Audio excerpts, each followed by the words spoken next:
Hi everyone, welcome to day 3 of International Back Body and Soul Week. Today we are talking about diet and feeding the machine.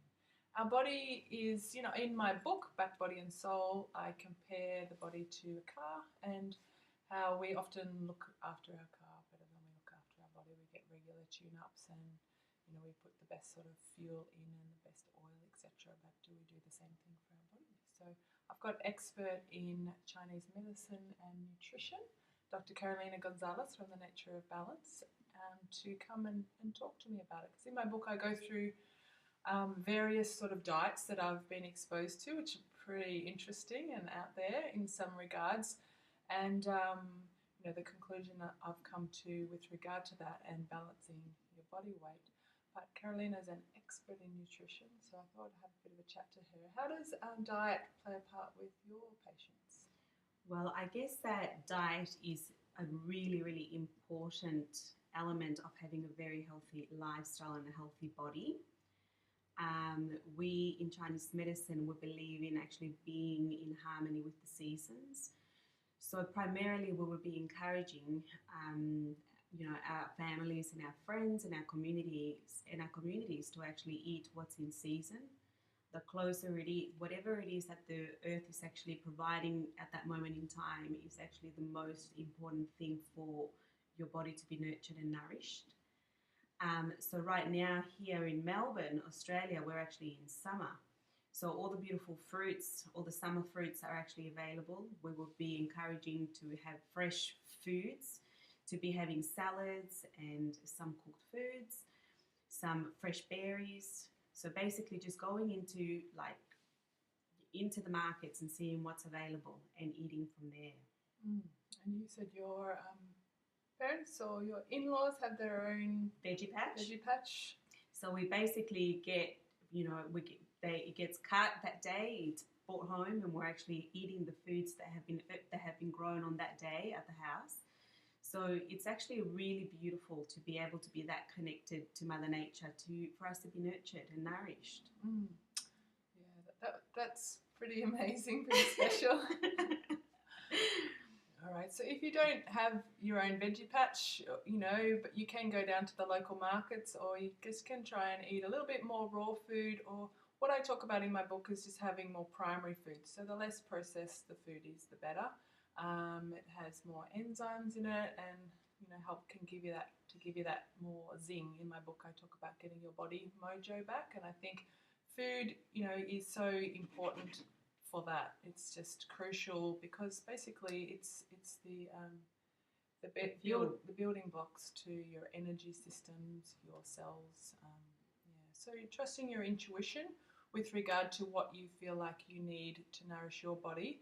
But the body can have a few tricks, and sometimes when you're craving certain foods, it can actually mean you've got an imbalance. So in Chinese medicine, so what that means is that your body, when it's deficient, when it's not getting enough minerals, it will actually start craving things. You might find yourself going to the cupboard and looking around and having a craving, but you don't actually know what it is that you're wanting. And most of us will actually go for chocolate. And the reason for that is it's because chocolate has got the largest amount of magnesium in food. And magnesium is a very, very important mineral for the body to actually recover. But there are other minerals that the body is actually lacking at times, because most of our farming is now really low in essential minerals. So one of the things that we talk about is actually making sure that you get minerals wherever you can in your diet. There are different supplements that can be prescribed, found at your local health food store. Mm-hmm. When we're looking at vitamins and minerals and antioxidants, basically all of those are actually present in an array of fresh fruit and vegetables. Mm-hmm. Having some low GI carbohydrates like sweet potato and basmati rice and brown rice and chickpeas, and having good proteins. If you know things like quinoa, things like tuna, fish, meats if you're a meat eater, it's very important just to keep your plate clean. And just remembering as well that now scientifically it's been proven that if you have one meal of junk food with saturated fats, with salts and sugars, we're not actually aware exactly how it actually works in the mind. But what they have found is that they've done a study, and when people actually eat the salts, like a burger, for example, the way that the body opens and closes veins and the way that it works is actually reduced by 24% just from one meal. That's big. So we actually encourage you to eat as cleanly as possible to have a wonderful, healthy body. So the key is to do it as best you can, and talk about later in the week self-love and being kind to yourself. So it's it's good to do as best you can, but don't give yourself too much of a hard time if you can't eat as well as you like all the time. So yeah, that's great, Carolina. Lots of great information there.